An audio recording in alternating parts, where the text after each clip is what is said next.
जय Hind. Parts of cell के इस कड़ी में आज मैं आप लोग को राइबोसोम के बारे में पढ़ाने जा रहा हूँ। तो चलिए स्टार्ट करते हैं। राइबोसोम का सबसे पहले हम कार्य देखते हैं कि राइबोसोम का काम क्या है, यानी इसका फंक्शन क्या है। तो राइबोसोम प्रोटीन का निर्माण करता है। क्या करता है? राइबोसोम कोशिका में जो प्रोटीन का निर्माण होता है उस प्रोटीन को राइबोसोम ही निर्मित करता है। इसलिए राइबोसोम को प्रोटीन का फैक्ट्री भी कहते हैं, क्योंकि सबसे अधिक मात्रा में प्रोटीन का निर्माण राइबोसोम में ही होता है, इसलिए इसे प्रोटीन का फैक्ट्री कहते हैं। उसके बाद इसकी खोजकर्ता यानी सबसे पहले रॉबिन्सन और रॉबर्ट ब्राउन नाम के दो वैज्ञानिक थे।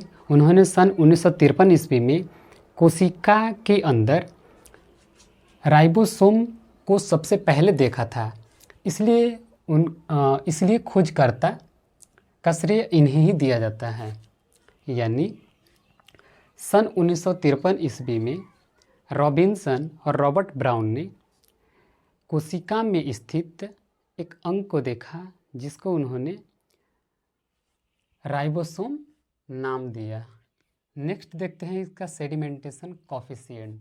सेडिमेंटेशन कॉफिशिएंट एक प्रकार का इकाई होता है, यानी जिस राइबोसोम के अंदर 70S सेडिमेंटेशन कॉफिशिएंट होता है उसमें उस कोशिका का जो आकार होता है वह छोटा होता है और वह प्रोकैरियोटिक कोशिका में ही पाया जाता है।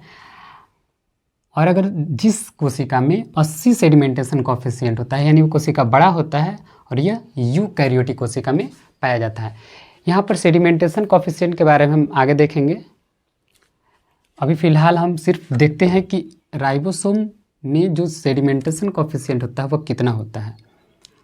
नेक्स्ट है कि जो स्तनी के RBC यानी लाल रक्त कणिका में राइबोसोम और एंडोप्लाज्मिक रेटिकुलम नहीं पाया जाता है। आइए इसको एक बार फटाफट रिवाइज करते हैं कि राइबोसोम का कार्य क्या है। प्रोटीन का बनना होता है, इसलिए इसे प्रोटीन का फैक्ट्री कहते हैं। इसको सबसे पहले रॉबिन्सन और रॉबर्ट ब्राउन ने सन 1953 ईस्वी में देखा था। और जिस राइबोसोम में 70S यानी जिस राइबोसोम का सेडिमेंटेशन कॉफिशिएंट 70 होता है वह कोशिका छोटा होता है और वह प्रोकैरियोटिक कोशिका ही होता है। फिर उसके बाद जिस राइबोसोम का जो आकार होता है वह 80S के बराबर हो तो वो कोशिका बड़ा होता है और वह यूकैरियोटिक कोशिका में ही होता है। तो जो भी स्तनी होते हैं उनकी RBC में राइबोसोम और एंडोप्लाज्मिक रेटिकुलम नहीं पाया जाता है। ये अब हम लोग न्यूक्लियस यानी केंद्रक के बारे में देखते हैं। तो न्यूक्लियस की खोज रॉबर्ट ब्राउन ने की थी और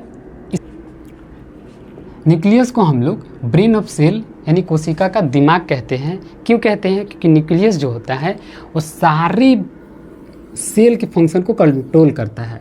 गोल्जी बॉडी ठीक से काम कर रहा है कि नहीं कर रहा है, राइबोसोम ठीक से काम कर रहा है कि नहीं कर रहा है, एंडोप्लाज्मिक रेटिकुलम ठीक से काम कर रहा है कि नहीं कर रहा है, कोशिका झिल्ली जो अगल बगल होती है वो ठीक से काम कर रहा है कि नहीं कर रहा होता है, रसधानियाँ काम कर रहे होते हैं कि नहीं करते हैं, सेंट्रोसोम काम करता है कि नहीं करता है।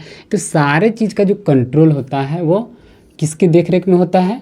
तो न्यूक्लियस के देख रेख में होता है। इसलिए इसे कोशिका का दिमाग कहते हैं यानी ब्रेन ऑफ सेल कहते हैं।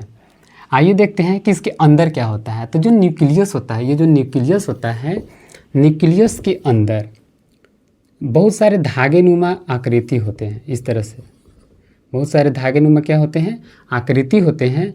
और वो धागेनुमा आकृति के अंदर क्या क्या होता है? क्रोमोसोम होता है, DNA होता है और RNA होता है।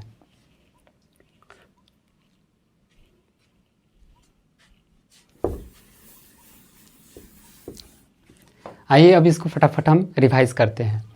न्यूक्लियस की खोज किसने की? रॉबर्ट ब्राउन ने की थी। इसका अलग नाम क्या है? तो ब्रेन ऑफ सेल कहते हैं। क्यों कहते हैं? क्योंकि सारे फंक्शन को कंट्रोल करता है। कोशिका के अंदर एंडोप्लाज्मिक रेटिकुलम का कार्य को देखता है, गोल्जी बॉडी को देखता है, रसधानिया को देखता है, तारक को देखता है। सारे जो बॉडी होते हैं कोशिका के अंदर उनको कंट्रोल करने का काम करता है।